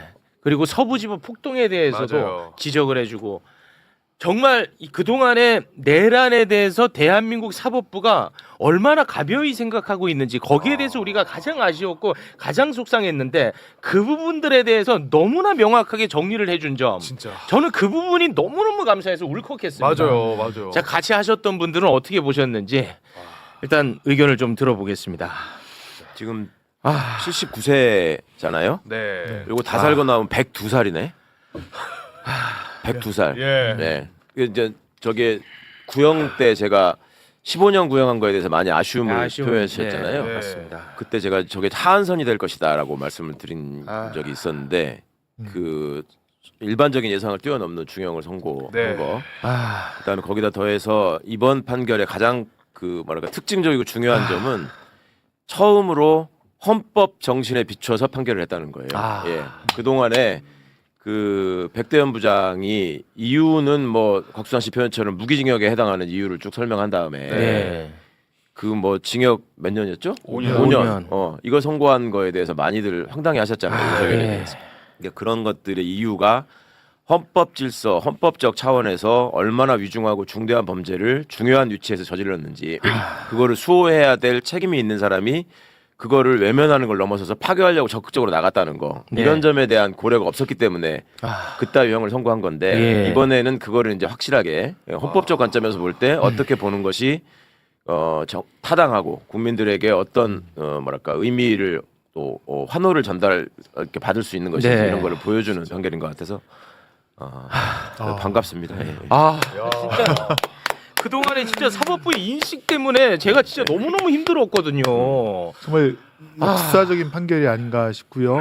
우리 그 이진관 판사가 이 12.3 내란이 국민의 용기에 의해서 멈춰진 부분을 설명할 때는 본인도 울컥 하는 것 같더라고요. 이진관 판사도 울려고 하더라고요. 그 부분에서는 그 울려고 하는 게 느껴졌고, 역시 판사가 처음 법복을 입을 때는 사실 이런 각오로 사실은 법복을 읽게 되는데 이진관 판사가 그런 모습을 잘 보여줬다라고 생각이 되고요.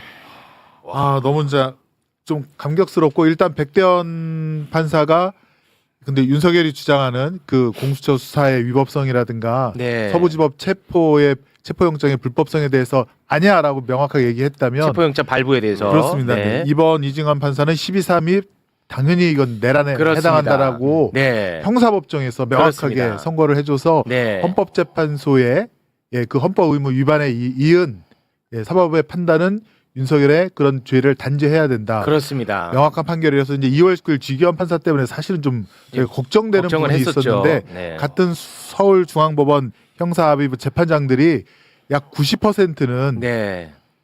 이거는 중범죄이고 반드시 그렇습니다. 단죄해야 된다는 거를 선포를 해줘서 네. 지기현 판사가 늦게 선고한 게 오히려 낫지 않았는가. 예, 그러네요. 결과적으로는 아, 진짜 그런 안심이 좀 되기도 진짜 합니다. 너무 많습니다. 예, 예. 진짜 이게 나쁜 게 아니고 좋은 게 아니라는 말을 제가 정말 습관처럼 하는 말이었는데 돌고 지기현이 돌아서. 재판을 질질 끌어가지고 우리가 진짜 너무너무 고통스러웠는데 네. 뒤늦게 선고하는 게 또 이렇게 순기능으로 작용할 것 같습니다. 네네. 어떻게 될지는 아직 네네. 모르지만 제일 마음이 무너지는 사람이 이상민이지. 이상민 지금 확실하게 유죄를. 그리고 아마 지금 법정 구속에 대해서 이제 그 결정을 하기 위해서 신문을 한다고 네. 하는데 이거 어떻게 봐야 되는 거예요? 법정 구속을 한다는 건가요? 아니 일단은 그 한덕수 피고인이 부인과 함께 뭐 돈까스도 먹고 여러 가지 다닌 네. 거 네. 그것이 법정 구속의 결정적인 근거가 될 것 같습니다. 법정 구속 돼야죠. 네. 23년이면 그 49년생이거든요 한덕수 씨가. 네. 그러면 이제 딱 100살 때 나오라는 취지입니다. 만으로 네. 100세까지. 그러니까 사실 무기징역이나 다름없다고 저는 보여집니다. 네. 본인을 위해서라도 지금 빨리 법정 구속해 주는 게 좋아요. 그건 왜 그렇죠? 그래야지 하루라도 더 빨리 까지. 아, 100살 넘게 살아야 되는데. 네. 너무 근데- 역사적인 판결입니다. 와, 근데 저도 내란 울컥했습니다. 특검이 15년을 구형한 거에 대해서 우리가 굉장히 비판 많이 하지 않았습니까? 야, 그런데 그거보다 훨씬 더 높은 형을 선고했다는 게, 와, 이거 참, 너무 감사합니다. 더 보탤 게 없는 진짜. 판결문인 것 같고요. 맞아요. 판결문을 입수해서 한번 처음부터 끝까지 정독을 한번 예. 저도 해보고 싶습니다. 해봐야겠다는 생각을 네네. 했었고 저는 네. 다만 아까 최욱 앵커가 주문할 때 네. 그 한덕수가 뭐 총리도 몇 번 하고 예. 장관도 몇 번 하고 했을 우울증 때 얘기할 때. 우울증 얘기하고 이랬을 때 와, 저 죽겠더라고. 최욱 앵커 표정이 제가 옆에서 보니까 막 일어나서 막 들고 일어날 아, 분위기였는데 저는 죽겠더라고요. 솔직히 안심을 했습니다. 아, 왜냐하면 예전에 백대현 판사도 그 주문할 때 쭉 굉장히 법적으로 엄격한 뭐 그런 걸 하다가 결국에는 뒤에 가서 바꿨거든요. 그렇습니다. 마지막에 그- 초범을. 그걸 네. 먼저 얘기를 한 걸 딱 보고 나중에 그러나라고 저는 하겠다라는 생각을 했어요. 아. 네. 그 판결 요약을 낭독하는 과정에서도 그 이 방송을 생방송으로 보고 계시는 국민의 입장을 좀 배려했어요 이진관 부장이. 아, 맞아요. 그 정도 평가해주고 싶은데. 예, 진짜 맞아요. 결론을 먼저 말씀드리겠습니다. 맞아요. 네. 이런 부분도 시작부터 그렇습니다. 유죄입니다. 조마조마하게 사실은 그 큰 사건의 판결을 선고하면서 본인이 생중계하는 과정에서 그거를 좀 뭐랄까 이 즐기는 경우도 있거든. 맞아요. 내 말 한마디 한마디에 따라서 사람들이 이렇게 네. 저기 되는 거에 대해서. 진짜 그런데 예리한 어쨌거나, 예, 지적입니다. 보시는 분에 대한 예. 게 있었고. 그러니까 이중환 판사는 본인은 물론 판사긴 하지만 우리 사회의 구성원으로서 그렇죠. 굉장히 판결을 저는 굉장히 잘했다고 보거든요. 아니, 사실 마치 이게- 동 떨어진 것처럼 해갖고 아주 돌아버리는 줄 알았거든요. 너무 상식적인 판결이고. 네. 국민의 눈에서 주권자인 국민의 눈에서 이 사건을 어떻게 바라봐야 되는지를 모범적으로 아주 짚어줬다. 네. 그런 점 높이 평가하고 싶고요. 그냥 이거는 이제 그냥 조금 뭐랄까 범 기술적인 측면에서 조금만 설명을 자, 보완하자면 죄송합니다만, 네, 말 끊어서 죄송합니다만, 말씀드리는 순간 속보가 나왔습니다. 속보 전해주시죠. 한덕수 증거 인멸 우려로 법정 구속하겠습니다.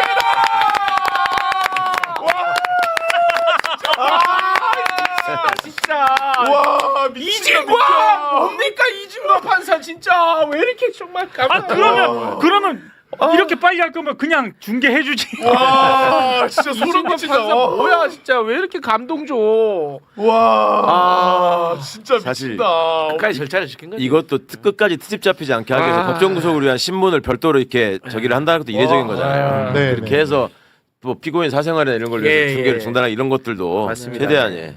사실은 이제 다 고려한 통지 누구한테 뭐 알려주느냐 뭐 등등의 개인적인 그런 프라이버시를 물어보기 때문에 차단을 시킨 건데요. 사실 한덕수에 대해서 구속영장이 기각될 때만 하더라도 네. 뭐 중요 사실관계에 대해서 다툴 여지가 있고 네. 법적인 판단이 필요하다. 뭐 그래서 그때 구속영장이 기각되지 않았습니까? 그렇습니다. 아, 그때는 정말 저희도 법원에 대해서 원망도 많고 분노가 일었었죠. 예. 기각시킨 판사는 잊지 말아야죠. 잊지 말아야 돼. 정모 판사인데요. 아, 오늘 정말 안개가 걷히고 뭔가 명확해진 그런 느낌입니다. 네, 그 영장 전담 판사들 그 4명 얼굴 준비 좀 부탁드릴게요.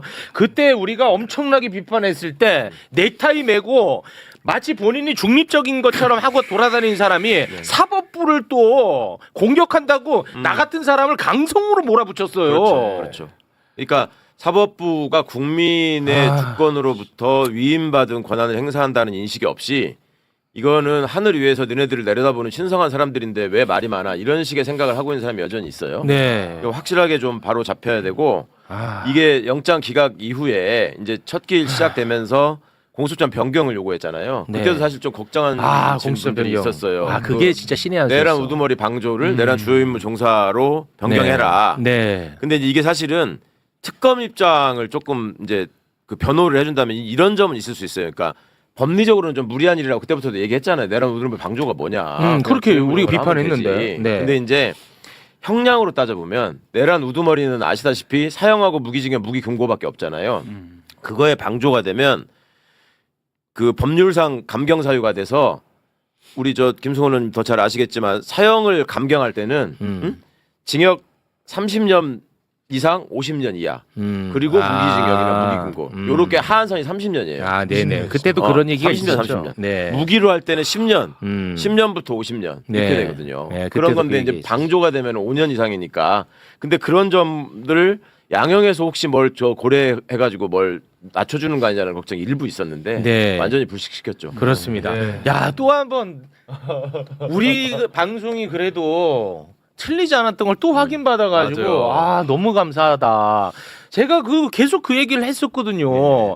내란 재판이 지연되다 보니까 단전 단수 같은 거는 너무 그냥 아무것도 맞아요. 그 정도는 할 수 있지 않아? 이런 인식이 그러니까 뭐 윤호개인 이런 애들 말고 그런 애들은 얘기할 필요 없고 그래도 굉장히 문제의식을 갖고 있는 분들도 뭐 그 정도는 뭐 아무 일도 아니잖아. 무뎌지고 그리고 전두환과 계속 비교하고 맞아. 그런 분위기가 팽배해졌었거든요. 저는 그거를 경계해야 된다고 계속해서 말씀을 드렸었는데 그 부분을 모두 다 짚어주셨어. 전두환에 맞습니다. 팔리는 기준이 되어서는 안 된다. 개수가 없다고. 네. 신의 쿠데타하고 어떻게 갔냐 이거야. 그 위에서 내려온 건데. 그렇습니다. 아래로부터 이게 네. 다르다. 그거를 너무 잘 짚어주셨고 신의 쿠데타는 성공 확률이 매우 높다. 그렇죠. 그렇기 때문에 이거는 국민이 막지 않았으면 무조건 성공으로 가는 거고 그 피해는 이루 말할 수도 없다라는 걸 다 짚어주시네. 진짜. 이승만 부장이 법조 내에서는 심지가 굳고 아무튼 잘 할 거라고는 그런 그 신뢰가 있었는데 근데 사실 뭐 저도 판사 출신이지만 그 역사적인 인식이라든가 그 깊이가 굉장히 좀 있는 그래서 두루두루 우리나라의 민주주의 역사라든가 또 우리 최강 위원님 말씀하신 헌법적인 관점에서의 이 엄제의 그러니까 그렇죠 엄벌의 필요성에 대해서 너무너무 잘 짚어졌습니다. 그래서 저희가 사실은 이제 뭐 헷갈렸던 진짜 이럴 수도 있고 저럴 수도 있나 그리고 헷갈렸던 것들을 싹 완전히 그냥 잘 정리를 해주고 딱 짚어줬습니다. 그렇습니다. 진짜. 대단합니다. 진짜. 저는 이제 한마디 한마디 다 경청하면서 이제 댓글도 봤는데 네. 중간중간에 이제 무죄 판단한 부분도 있잖아요. 네. 근데 사실 그게 본질은 아니었거든요. 그런 것들이 쟁점 사안도 아니었는데 댓글에서 뭐 다 무죄라고 내가 빨리 얘기를 해주고 싶더라고. 그만큼 예민하시니까 또. 그러니까 백대현 판사도 이제 무죄라고 그렇죠. 봤던 무죄 부분. 그 이제 행사하고 예, 그 공문서 위조하고 한 거 그거를 이제 서랍 안에 넣어놔가지고 이게 행사한 게 아니다. 요거는 이제 무죄다. 요런 이제 사실은 그렇죠. 잔바리들이었거든요. 그렇습니다. 허위 공문서는 맞는데. 그건 맞고 서랍에 넣어놔서. 서랍에 증거인멸 한 것도 맞고 다 맞아. 대통령 기록물 다 파쇄한 거 그거 다 불법이야 맞아. 근데 서랍 안에 넣는 거 행사한 건 아니다. 그렇죠. 그런 거 이제 무죄로 나온 겁니다. 이런 의미도 직위원 재판부에 좀 이게 경고성이나 의지적으로 좀 다가갔으면 좋겠는데 아까 제가 잘못 말씀드려 30년 아니라 20년인데 사형을 감경할 수 있을 때 그러니까 이제 장량 감경으로 생각하는 그 하한선을 훨씬 넘어서는 지금 형을 선고했기 때문에 이거는 사형을 선고해도 된다. 사형에 해당하는 충분한 지금 중죄다라는 인식이 그러니까 우두머리는 이 인식이 이진관 판사한테 있었던 것이고 네네. 그것이 좀 좋은 쪽으로 전달되기를 바랍니다. 네. 저는 오늘 아침만 하더라도 국민의힘 사람들은 뭐라고 그랬어? 계속해서 이제 송미령 장관을 들먹이면서 아니 그러면 한덕수가 뭐 감옥 가면 송미령도 가야지 왜 안 가는 거냐 이런 이제 궤변을 늘어놓는 거예요. 그래서 제가 무슨 소리야? 아 그러니까 궤변이 이해가 안 가는 거야. 그 듣고만 있었냐 넌 또? 그래서 난 또 혼날 줄 알았어. 근데 제가 그랬어요. 야, 이 사람들아. 진짜 그 한덕수는 사실 헌법재판관 임명 거부하고 한동훈하고 공동 뭐 정부를 지가 운영한다고 하고 대선까지 출마한다고 당신네 정당에서 그랬는데 아직까지도 그 절연을 못하고 이 순간까지도 지금 한덕수 방어하고 있으니까 그래서 당신들은 안 되는 것이다. 아. 그 지지율이 말해주고 다시 얘기했습니다. 그 속마음 아니지. 그렇게 발언하신 거죠. 아 그럼요. 네. 오전에 네. 확인할 수 있습니다. 아, 그 송미령 말씀하셨으니까 송미령 부분도 네, 이진관 얘기하더라고. 판사가 너무 정확하게 네. 얘기한 것이 한덕수가 송미령에게 빨리 오라고 재촉을 했는데 그때 계엄 때문이라는 얘기를 뺀 거. 그렇죠. 안 이거를 올까 봐. 굉장히 악질적으로 보더라고요. 플러스 10시 전에 꼭 와야 된다. 아. 이게 의도가 드러난 거다. 그걸 굉장히 악질적으로 봤습니다. 원격 화상회의 할 수 있었다. 그렇습니다. 아 그리고 부작위도 역시 그 자기범이랑 동일하다라는 부분도 또 짚어준 것도 네, 저한테는 네, 굉장히 또 의미가 있었습니다. 네, 앞으로 이런 일이 발생했을 때 부작위범들에 대한 예방이 될 수가 있거든요. 그렇습니다. 네. 네. 한 가지만 좀 보태자면은 방금 우리 강성필 대변인께서 얘기해 주신 것처럼 헌법재판관 미임명도 요것도 기소돼서 재판 받습니다. 2월 3일. 아, 그거 이제 받습니다. 그런데 그것도 이진관 재판장입니다. 야 그거 몰랐네. 안심이 되네. 그것도 고맙습니다. 이진관 재판장입니다. 뭐 앞으로 이런 일은 뭐 절대 발생해서는 안 되겠습니다만 네. 윤석열 같은 인간이 나왔을 때 그거를 뭐 소위 말하는 방관을 하더라도 부작위범이 된다는 거. 그렇죠. 이게 굉장히 중요한 부분이 들어가 있었습니다. 네. 그리고 그렇습니다. 개인적으로 네. 참 이 서부지법 폭동 사태하고 국민저항권 맞아. 그 부분 언급해 준 거는 아 너무 감사하더라. 너무 진짜. 감사하네요 진짜. 네, 네. 네. 아무튼 오늘은 너무 기쁜 날인데 이제 한덕수는 당연히 항소를 할 것이고 그럼 이제 서울 고등에 설치될 내란 전담 재판부 두기 재판부로 갈 텐데요. 국민들께서도 또 더 집중을 해주시고 사실은 법원 분위기가 조금 바뀌었다고 합니다. 위에서 뭐 이렇게 좀 지시하거나 뭔가 영향을 미치거나 이런 것들이 많이 없어졌다고 해요.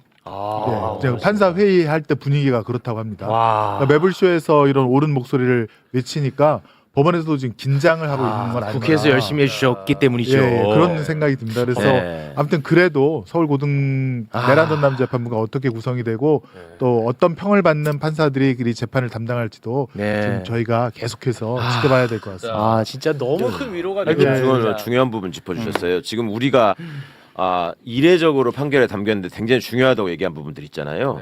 이게 사실은 기존의 판사들이 판결에다가 잘 안 쓰고 늘 회피하던 얘기들이거든. 그러니까 이런 점들이 항소심을 빌미로 해가지고 슬며시 사라지지 않도록 계속 우리가 강조하고 네. 다음에 우리가 정식으로 판결문 입수해서 정말 정리라도 해서 한번 보여가지고 국민들 입장에서 각인시키고 네. 판사들 입장에서도 오히려 양형보다도 이런 거를 외면하면은 네. 내가 더 국민으로부터 버림받을 수 있다라는 네. 두려움을 안게 해줘야 됩니다. 중요합니다. 굉장히. 매불쇼에 제보했던 한덕수 네. 사진. 네, 아니, 영상이었습니다. 영상이요? 네, 호텔에서 럭셔리 삶을 즐기고 있는 삶. 그분 매불쇼 차원에서 뭐 포상이라도 해줘야 되는 거 아닙니까? 제가 봤을 때 이거 그 제보하신 상당히 그렇지. 영향을 미친 것 그렇습니다. 같아요. 개전의 정이 없다라는 증거가 될 수도 그러니까요. 있고요. 네. 장어 3kg 정도 보내드리는 거 좋아요.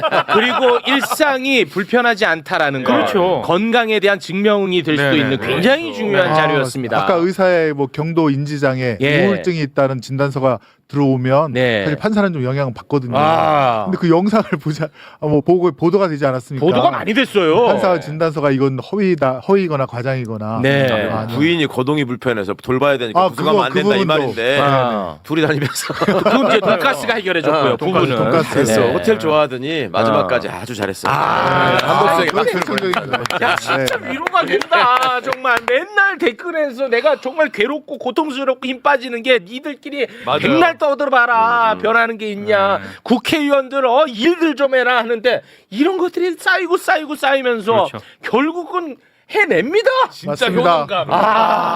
말씀드리는 순간 너무나도 빛나는 박선원 의원님 함께합니다. 박수로 모시겠습니다. 반갑습니다. 아 너무 네. 고맙습니다. 오늘 사실 네. 굉장히 중요한 이슈 때문에 오신 건데 일단 이 재판에 대한 이야기를 좀 부탁드리겠습니다. 네. 어떻게 보셨습니까? 나치 전범 95세가 돼도 아르헨티나라든지 다른 나라에 꼭꼭 숨어 있는 사람까지 찾아가지고 네, 잡으러 맞아요. 갔죠. 무기징역 네. 때리거든요. 그렇습니다. 95세도. 네. 그래서 이 미국이나 이 유럽 같은 데는 65년형, 85년형 이런 것을 때려요. 네. 그 이유는 뭐냐면 아까 최강욱 변호사님 말씀하셨는데 몇 번 사면을 받아도 결국 죽을 때까지 감옥에 있어라 하는 취지고요. 또 한 가지는 결국은 사법부가 이렇게 해서 몸부림을 치는구나. 이진관 재판장의 재판을 계기로 해가지고 국민을 생각하는 법원, 네. 헌법에 충실하고 법정신의 기본을 갖추고 실행하는 네. 그런 정의의 심판자가 돼야 된다. 네. 그렇지 않으면 안 된다는 거고 또 계속 말했지만 앞으로 있을 윤석열 재판 네. 또 더 살벌한 자들이에요. 김용현, 노상원, 다 남아 여인영 있어요. 군인들 이 사람들은 네. 무조건 법정 최고형으로 돼야 된다는 그렇습니다. 거고 다 남아 있어요. 그리고 또 하나는 한 가지만 더 붙이면 죽기 살기로 우리 김승호 누나와 같이 네. 찾아서 고발할 것 끈끈이 고발을 해야 되겠다. 아. 끝까지 그래야지 계속 추가돼 가지고 이들이 석방이 안 될 뿐만 아니라 네. 앞으로도 이미 범죄는 다 했습니다. 지울 수가 없어요. 계속 찾아내 가지고 각도를 달래서 고발을 함으로써 네. 어떤 짓을 해도 처벌받는다. 내란 행위는 네. 하는 것을 확실하게 역사 속에 새겨야 됩니다. 그렇습니다. 계속 우리는 싸울 겁니다. 예. 명언이십니다. 정말 고맙습니다. 그렇죠. 한마디로 내란에 가담한 자들은 진짜 감옥에서 죽어 나와야 된다. 당연하죠. 이거를 확실하게. 확실하게 아니, 보여야 대한민국 된다. 국민을 죽이려고 갖고 대한민국 체제를 죽이려고 했던 사람들 아닙니까? 그렇습니다. 네. 대한민국의 질서가 니네들이 사실- 같이 하는 걸 용납하지 않는다. 예. 개인적으로는 우리 체육 앵커가 많이 힘들었다는데 저도 사실 뭐 건강도 안 좋아지고 여러 그런 상태인데 네. 오늘 기회로 해가지고 저도 더욱 아. 분발하고 아유. 건강도 회복되는 기회가 되기를 스스로에게 바라고 있습니다. 아, 네, 진짜 고맙습니다.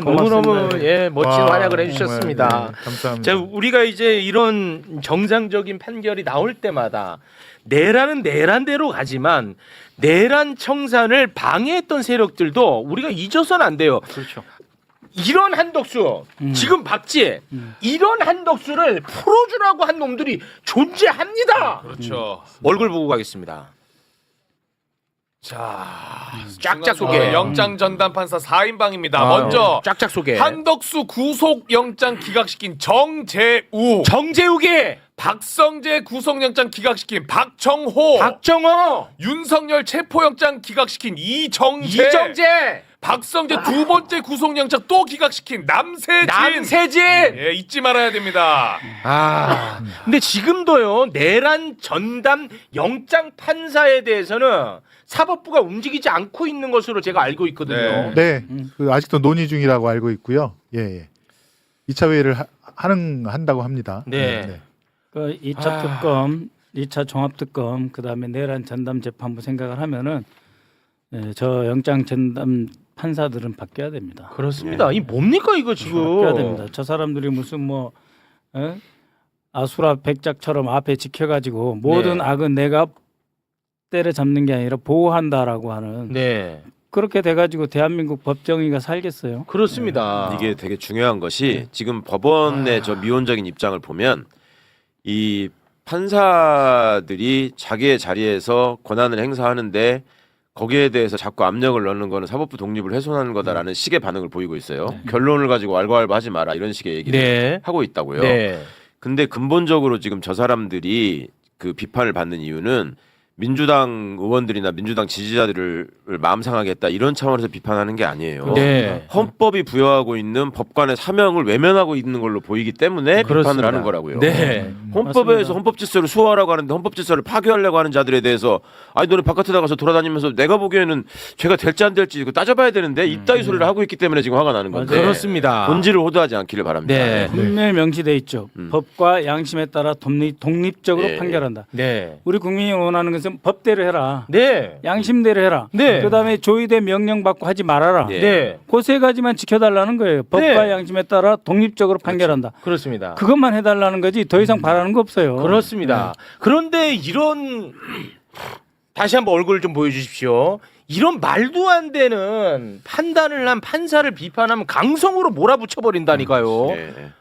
아, 나 정말 미치겠어요. 이 대한민국 굉장히 심각합니다. 이게 언론 지형이. 그렇죠. 그런 건 미평 비평 전문 기자로서 왜 그렇게 성격이 좋아요? 저는 맨날 조지고 다니십니다. 매번 그래. 아, 뭐 일부 뭐 민주당 강성 의원들은 뭐 이런 것들을 뭐 비판합니다. 이런 식으로 맨 앞에는 수식어를 그거 갖다 붙여요. 습관처럼. 예. 그러니까 뭐 민주당의 정치적 의사를 관철시키기 위해서 법원을 자꾸 흔들지 마라 이런 소리를 하는데 네. 그게 아니라고 헌법을 수호하려는 사람들과 헌법 파괴를 용인하자는 그냥 그래도 된다라는 사람들과의 지금 얘기란 논쟁이란 말이에요. 네. 이걸 어떻게 동등하게 취급합니까? 그렇습니다. 네. 오늘은 그래도 물론 이제 화나는 포인트는 분명하지만 최욱 씨 웃는 모습을 더 많이 보고 싶어 하시지 않을까요? 제가 오늘도 화를 네, 냈나요? 방금 조금 이 좋은 날 내가 왜 화를 내고 있지? 너무 격앙된 느낌. 아, 대단히 고맙습니다. 네. 아무래도 정의의 사도가 감정의 기복이 있을 수밖에 없는 그런 날입니다. 죄송합니다. 옳은 것은 좋다고 하고 잘못된 것은 강하게 질타하는 감정의 기복이 약간 있습니다. 왜 내가 지금 화를 내고 있는지 나도 좀 이상하다는 생각이 들어요. 그게 최욱의 매력이죠. 네. 마지막으로 하나만 좀 저는 짚고 싶어요. 우리가 저기 헌재에서 윤석열이가 파면됐을 때에도 정말 울컥할 정도로 환호했고 오늘 이 판결을 가지고도 이제 그 수준으로 반가워하는데 이게 이 사람들이 특별하게 잘한 거냐? 그거는 아니죠. 그거 원래 상식이죠. 당연히 해야 되는 건데 예. 이 당연히 해야 되는 일에 대해서 우리가 이렇게 환호해야 된다는 현실에 대해서 한 번은 생각해봐야 됩니다. 맞아요. 왜 안 그런 자들이 대부분인가? 네. 이걸 생각해봐야 돼요. 그렇습니다. 말이에요. 예. 당연한 게 당연하지 않게 나올까봐 우리가 걱정한 거잖아요. 그러니까요. 그렇습니다. 이게 참 네. 그러니까 이진관 판사를 특별한 판사라고 생각하면 이것도 문제야. 맞아요. 예. 네. 하지만 저에겐 특별하십니다. 맞습니다. 아니 아까 그 울컥하실 때 나 아주 또 위기가 왔네 나 또 한 번 더 울까봐. 울컥하시더라고. 예전에 그 판결 때 또 울컥했었으니까. 그거 안 돼. 네. 방송은 울면 안 돼요. 최욱 씨 많이 참으신 것 같던데. 아니에요. 아까 법원 분위기가 바뀌었다는데 그건 조금 바뀐 거고 조금. 네, 조금. 기본은 여전히 이진관 재판장 같은 분이 외로운 상황이라고 하는 걸 봐야 되고 기본을 지키는 게 이렇게 힘듭니다. 야, 맞아요. 그러니까 네. 되게 사실은 슬픈 얘기예요. 우리 네. 김승원 의원이 네. 판사 생활을 굉장히 열심히 했고 그거에 대한 굉장한 자부심을 갖고 있는 사람인데 국가를 위해서 봉사했다. 근데 네. 판사 출신이 법원 분위기가 바뀌었다는데 이 얘기가 아니 뭔 소리야? 법원 분위기는 일관돼야 돼. 그렇죠. 법에 맞게 일관돼야 되는데 상황 따라서 국민 여론 따라서 법원 분위기 바뀌었다는 걸 판사 출신이 얘기한다는 연신이 가슴 아픈 거예요. 정신 차려야 됩니다, 진짜. 맞습니다. 그렇습니다.